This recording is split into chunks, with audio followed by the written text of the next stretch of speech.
各位听众和观众朋友，晚上好！欢迎您收听收看《美国之音》7月10号的焦点对话节目，我是宁鑫。中国新疆首府乌鲁木齐最近发生大规模骚乱，造成严重的伤亡。尽管骚乱暂时被平息，但汉维两族的对立和仇视情绪却难以一时消弭。那么汉维两族的对立情绪是如何造成的？中国的少数民族政策是否加深了汉族和其他民族的矛盾和隔阂？今天我们请到两位客人就此进行讨论。他们一位是卡内基国际和平基金会的客座研究员裴敏欣先生，另一位是中国问题顾问薛海培先生。欢迎两位来参加今天的焦点对话节目。谢谢。好，我们知道以往的这个少数民族冲突呢，往往都是针对政府，但是这一次在这个乌鲁木齐的骚乱里面呢，这个汉族和维族有这个极端对立的情绪。那么我想先请敏欣您来说一下，就是说这个特点是怎么造成的？这次骚乱跟以前不一样。最主要呢就是那个以前呢，由于政府做某件事情或是某件事情处理不当，然后呢，就是维吾尔族的群众把愤怒发泄到政府身上。那么这一次呢，是由于谣言或是那个短信传播，引起了一场就是那个所谓集会。那么集会呢失控之后，那些参加集会的人呢就变成了暴徒。那么这时候暴徒他见人就打，他也不管是政府还是平民。这是就是一个背景。我们知道这一次的这个事件发生以后呢，中国政府第一时间就说这是一次境外操纵的这个严重的打砸抢事件。那么我想问一下海培，你对这个事情的定性你怎么看？中国政府处理这个整个事情的手段？我个人感觉他这个定的性还是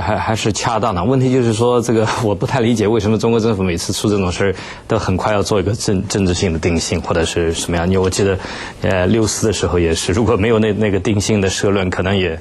不至于马上这个天安门闹成那个样子啊。但这次确实是我觉得有意思的一个事儿，就是这个确实它跟这个境外的这个新疆这个独立也好，或者新疆民族意识这些团体也好，确实有一定的关系。但我觉得国内这个像跟去年314一样的，很快就说这是完全是境外造成的。其实我觉得有个很好的问题可以问一下，就是说，就算是境外煽动造成的，如果这个卡地尔这个就能打2个电话就能把几千藏人弄到街上去，造成这个局面的话，这个可能更深的问题还值得探讨的一件问题。对，我认为就是这个定性恐怕过早一点，因为就是一般你要定性，你一定要有比较确凿的证据。那么突发事件，往往调查呢需要很长时间。我自己猜想就是和境外肯定有联系，但这个联系是否可以直接被说成是造成几千人上街，然后制造大规模的流血事件，这里面呢就是还需要进一步查证。因为根据就是这次事件发生的许多特点，从表面上来看，它符合了就是特别就是典型的民族冲突暴乱事件。它是一种突发事件。要制造突发事件呢，就突发事件本身就是那个比较难制造。如果说是有境外，那另外要问的一个问题就是，为什么中国的情报机关没有发现？因为他肯定有就是各种各样组织，对你。为什么就是说完全没有察觉？对，那是情报失误。如果是这样的话，就是说，政府也应该进一步追究，就是政府内部的失职。我们知道海培刚才也提到，就是说呢，即使有境外的影响，那么你一呼百应之间呢，就发生那么大规模的冲突，说明这个对立的情绪或者仇视的情绪不是一天两冰冻三尺非一日之寒哈。那么我想从我们刚才说到这个民族政策来检讨一下。我们知道中国的政府至少自己是认为，他对少数民族有很多的优惠的政策，对新疆或者西藏这样的地区有很大的这个资金投入。可是为什么没有加强这些地区少数民族的这个向心感或者对国家的认同感？那么海培，你认为问题何在？这确实是个很大的问题，这个问题也挺复杂的一个问题。我觉得这个确实在新疆也好，维吾尔族也好，在这个西藏也好。西藏问题我稍微了解的多一点，这个不能说政府的投入不大，也不能说政府不太关心这个种族关系问题。但是这么多年下来，我觉得里面很大的一个问题就是，确实我觉得我们汉族不太真实对于少数民族问题不太了解，也没有一种从自发自内心的真正的关切。考虑的基本上多的是从政策稳定、从政局控制这个角度考虑太多。那么以至于我想在80年代以前，这个由于中国的前20-30年处于革命的这个震荡期间，这个有一种超越了一般民族冲突啊、民族意识的一种，所以一般你跟少数民族地区人，你跟他们年纪大一点讲，他说我们都没有这个太强的民族意识。这民族意识就是80年代以后，这个我们这个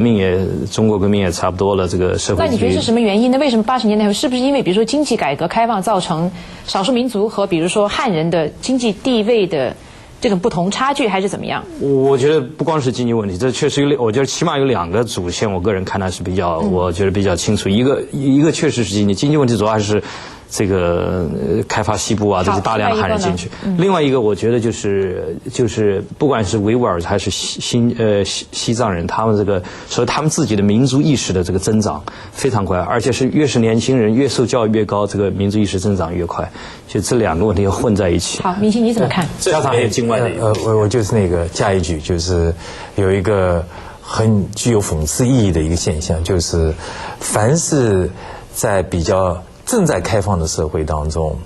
它动乱的因素就比以前增加。如果说一个以前是完全靠高压维持的这么一个政权，少数民族倒还是规规矩矩，一旦当那个政权手软了，那么少数民族呢，他一下子就是那个欲望提高，期盼提高，这时候就是很容易造成那个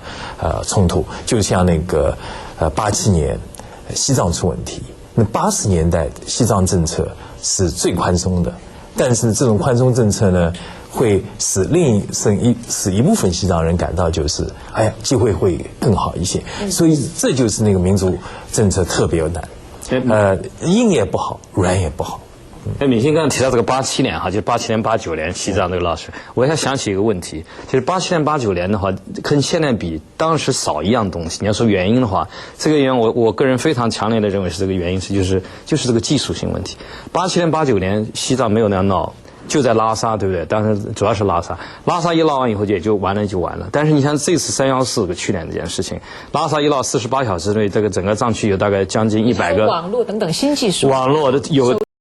新技术，网络的有电话这2个因素，其实根本我个人觉得不是什么藏青会真的发挥了那么一呼百应的角色，是我们自己把藏青会捧到天上去了，对吧？这个更多的其实就是这个，因为现在每一个庙里面，这个那些喇嘛，个个人都是一把手机，你这个短信你怎么控制这个问题？另外一个就是少数民族，他最关注的不是经济利益，他最关注的是政治权利。那么你如果看中国的就是少数民族政策，它有2个特点。第一个呢，经济利益，包括那个社会活动上就是生育政策啊、上学啊，给少数民族许多优惠。但是呢，在他们最想得到的政治权利方面呢，给予限制，因为少数民族地区当地的一把手都是汉人。我刚才想，他也有很多少数民族提拔的这个优惠政策，可是那些都好像是花瓶的角色，给外界的他们就被少数民族认为是花瓶。就是说，当然汉人看是不一样，因为你要去看，就是西藏，他的就第一把手就是地方的那个党委书记，对，都是那个汉人，但是他的什么族。就是那个区长啊，就是政府那个部门这2把手，所以这呢就是使他们就感觉并不是。另外一个就是中国就很敏感的这个宗教政策，对，因为如果排位的话，就是少数民族他最关心第一个是政治权利，第2个呢宗教自由，就是宗教信仰。因为汉人是一个基本上来说是没有一个宗教，对宗教并不怎么感冒，就并不重视。其实共产党政府是以无神论者自居的，对，所以那个宗教问题一处理不好呢，然后把许多就是各种各样的矛盾都结合在一起。说到这个宗教问题，我们知道新疆的维吾尔人绝大部分是回教徒。那么按理说，中国政府对于回教没有太多的限制吧？而且中国跟外部世界的穆斯林国家也希望保持友好的关系。那么你觉得新疆维吾尔人在宗教方面也受到压制吗？海培你怎么看？我不能说受到压制，但是起码是受到限制。这个你刚才说这个，其实不完全是这样的。这个回族啊，这个过去，你像这个跟汉族回族不是维族，说这个回族就是个，我说他们很有这个勇气的一个，他们这个跟汉族的冲突是过去100-200年不断的，就是大型武装冲突是经常发生的。那么到了越往丝绸路上一走，到了真正的完全是100%的，像南疆地区，新疆南疆地区几乎90%是这个维吾尔族，你到哈市区95%都是维族。他们这个抱团人是抱得很厉害的。我觉得中国政府对他这个穆斯林这个控制这个还是很紧张的，加上过去的10几年有这个穆斯林国际运动化跟境内连在一起，所以说呀。我想问一下，就是说我们知道因为中亚的关系，还有就像你们刚才说的这个东突厥这个东土尔其斯坦的这个独立运动的兴起，在中亚地区，那显然是我相信对新疆地区的这个维吾尔人也有一定的影响。那么中国是把东突算成恐怖组织，那对他们也是严厉的控制和打击。你就在一定程度上，是不是加深了这个维吾尔族的这个离心力在这个问题上？我想就是中国政府针对东突组织的一系列的打击措施，并不是造成这次骚乱或者是造成汉维民族之间冲突的最主要的原因，可能是一个次要的第2类、第3类的原因。因为它打击的毕竟还是少数一部分人，最使维吾尔族人感到就是不满的，还是我刚才讲的宗教政策、政治权利。那么再有呢，就是最近又出现了一个，就是对新疆的开发问题，移民问题，资源。对，因为就像维吾尔族人，他们以前在那个地方是最大的一个族群，他们是在政治上、社会上、文化上是一个就是可以说是占主导地位。但现在他们成了就是从人数上来讲跟汉族差不多，那么他们的就是政治优势、社会文化优势都丧失了，这是他们感到十分的不满。就我跟美心补充一个，我看了一下资料，这个1949年，汉族在新疆是只有6%。你是6点几的话，当然还包括大概1-2个百分点的回族啊，还有其他少数民族，你加起来90%-80%多都是维吾尔族，对吧？2000年呢是已经到了汉族超过40%。你明年的这个人口普查，70%以上都是汉族人。对，我80年代初我做旅游时，我经常去新疆。那个是乌鲁木齐，我们去的时候你在给我们介绍，我现在都记得，就是一半一半。当时就老子就是一半一半，现在就是你看又多了20%。我们刚刚都是从新疆的角度来讲，我想从汉族的角度来讲一下，就是刚才你们2位提到，就是说确实也承认中国政府对于比如说维吾尔族这样的少数民族有一定的优惠政策，比如说计划生育政策，还有高考等等入学方面一系列的。那我就想，这样的政策你认为是不是一个好的政策？就是说，这个是不是反而在一定程度上加深了这个种族的界限？就好，你是那边的人，我是这边人，那么我可以照顾你，或者说反而对汉人也造成一定的心理影响，就觉得我们为什么要对这些维族人来照顾和优惠？那么你们怎么看？对，我认为这种政策应该取消。这种政策呢，就是就是使这种不同的民族认同变成制度化，反而是一方面呢，你想它造成后果，一方面它不能就是使维族人感到满意，同时呢使汉族人感到十分不满。你的取消是指的是优惠政策取消，还是说这种 identity 这种优惠政策？比如说优惠政策，那么就是说你那个填户口怎么你还得填那个但是同时呢也要补充，就是在政治地位上要就是进一步考虑让真正的就是新疆不是叫维吾尔族自治区吗？对，让那个自治方面要进一步加强。你说到这个少数民族对政治权利的要求哈，那么我们在我们其他的节目里面也讨论这个维族和藏族的问题。那么很多中国的听众观众打电话就是说呢，这个其实并不是光是一个维族或者汉族的问题，那么这是整个中国政治体制的一个问题。如果连汉族人其实也没有得到政治权利的话，为什么维族人和藏族人会得到？他们觉得这是一个整体的问题。那海培你怎么看这个问题？我不太认同这个说法。我觉得像中国这个情况的话，我们可以假设10几20年以后中国的相对自由化，有一定程度民主的时候，我不觉得在那个时候中国这个少数民族问题就可以就好像这个政治问题解决这些问题，民族意识都迎刃而解。某种意义上讲，可能会有更大的这个动乱的局面产生，也有可能。我觉得这很简单，这全世界你任何人，你只要是任何一个种族都希望要求自己的独立意识，或者起码要有自己的很强的民族意识。你像维吾尔族和西藏人，确实是他地域很广阔，有传统的历史根基，有自己的宗教，就是各种，其实按理说是构成了一个独立一个民族这个 nation 的这个概念。这个我觉得这是人类的一个困惑呀。一般来讲，在就是任何一个社会从专制体制向民族体制转型的过程当中，如果这个社会是一个多民族社会的话，他这个社会的少数民族就要抓住这个机会寻求独立，这是一个就是说一个常见的历史常见的一个历史现象。但那个问题呢是在这里，就是说解决少数民族唯一成功的是民主社会。但是呢，就是在这个过程当中，如果中国要民主化，在这个民主化过程当中出现少数民族要闹独立，那肯定会出现流血事件。那么这就会成了今后就是说解决中国民族问题的一个悲剧。因为中国要朝那个目标迈进，到了那个目标才能够解决中国的那个民族冲突问题。但是在那个过程当中，少数民族等不及会出来，这就是今后10年20年当中中国会碰到最严峻的问题，一个很严峻的问题。我想一下，我想也没想清楚这个事儿。这个你是天天做研究的，这个有没有一个比较好的例子，说在相对民主自由的国家里面，如果这个国家里面有个比较强势的一个少数民族能够和平共处的挺好的？几乎没有。对啊，因为你就看那个前苏联、南斯拉夫，都有这么土耳其，就是帝国崩溃都有这种。以前连修这个比利时要分掉了，对吧？这个北比利时和南比利时要分了，这个西班牙也是这样子。我想问你们两位，就是刚才因为敏欣讲到这个中国未来几十年面临这个民族问题的这个解决哈，那么我想从这个民众心理来看，我们知道就是相当多中国民众啊，如果是即使是对中国的政治体制或者是对中国的现实不满的民众，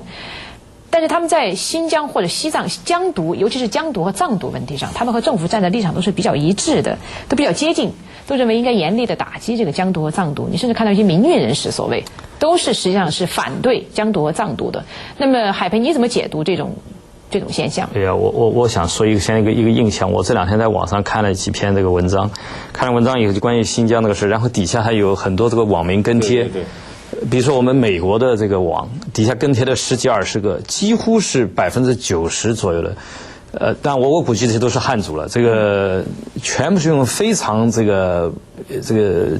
激情化的语言，就比如说要把新疆人干掉啊，就是弄完了，我觉得是很可怕的一件事情。就是说这个。当然，这次事件对汉族的刺激是很大，这包括我本人，我也看了一些图片，简直我不知道你们看到没，惨不忍睹的一些图片，不可思议的图片。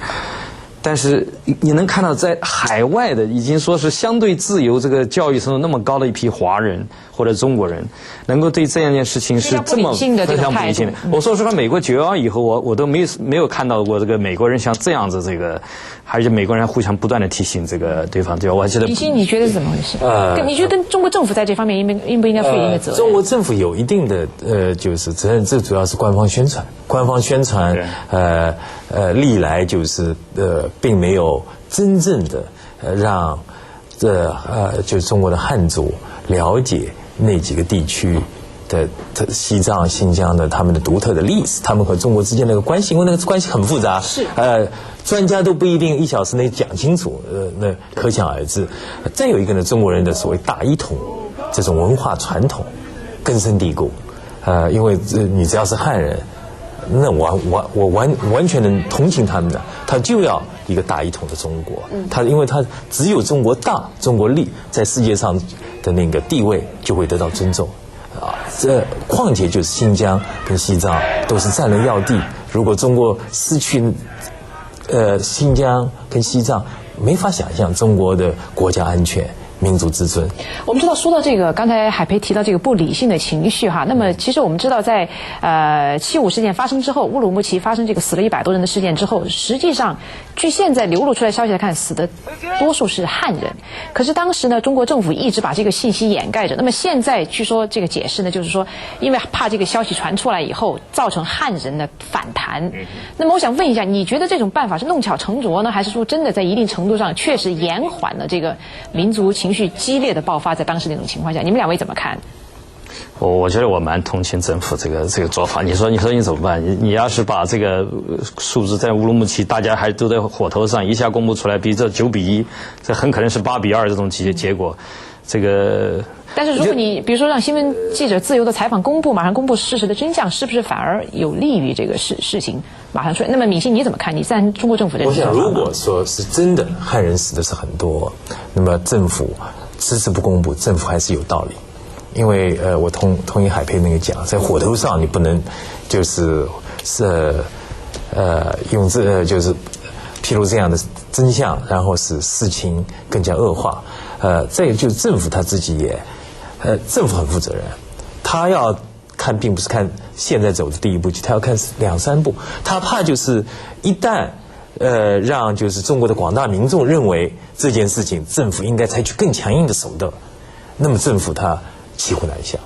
所以他还是要给自己留有空间。好，不过我这样就如果其实敏欣刚才早一点提到这个有一条，我觉得说得很对，就是这个中国政府的这个宣传问题，这个特别体现在，因为这1年已经过去，去年3·14以后，大规模的宣传，确实大家你在国内老百姓自己也都知道，就是说去年的大规模宣传确实造成了当时是包括到现在汉族对藏族前所未有的这个憎恨也好，是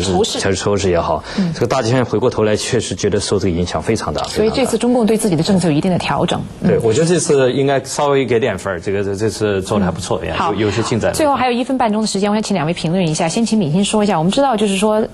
疆独和藏独或者是藏维两族的问题是少数民族问题里面最严重的。那我想问一下你，就是未来有没有看到这种可能性，就是藏维两族联合起来，进行反政府运动？那么或者是说，跟我们的听众观众解释一下两个民族他们的政治诉求有什么区别？还是很不一样。藏维联合很困难，因为他们就是那个沟通很不方便。再有一个呢，他们联合不一定能够真正就是给藏族也好，给就藏独也好，给疆独也好，造成实际上的优势。他们国际上支持他们的人也很不一样。海培20秒的呀，就是我觉得确实他们跟汉族这个差距还是很大，距离还是很不一样的。我觉得这个藏人这个在宗教文化上跟汉族是比较接近，在种族上也是跟汉族比较接近，在文化交流上也比较多。但维吾尔族确实是从种族上它是西方这个所谓这个 Caucasian， 我们是蒙古族的这个，而且是宗教完全也不一样，而且文化你到南疆去根本跟内地汉族没有任何关系。那一句话，我觉得现在是到了中央政府全面重新反省中国的民族政策的时候。好，谢谢两位。好，听众观众朋友，今天的焦点对话节目就进行到这儿。下个星期的焦点对话呢，我们将讨论网络对于民意的影响到底有多大。欢迎您收听收看，我是宁欣，我们下星期5再会。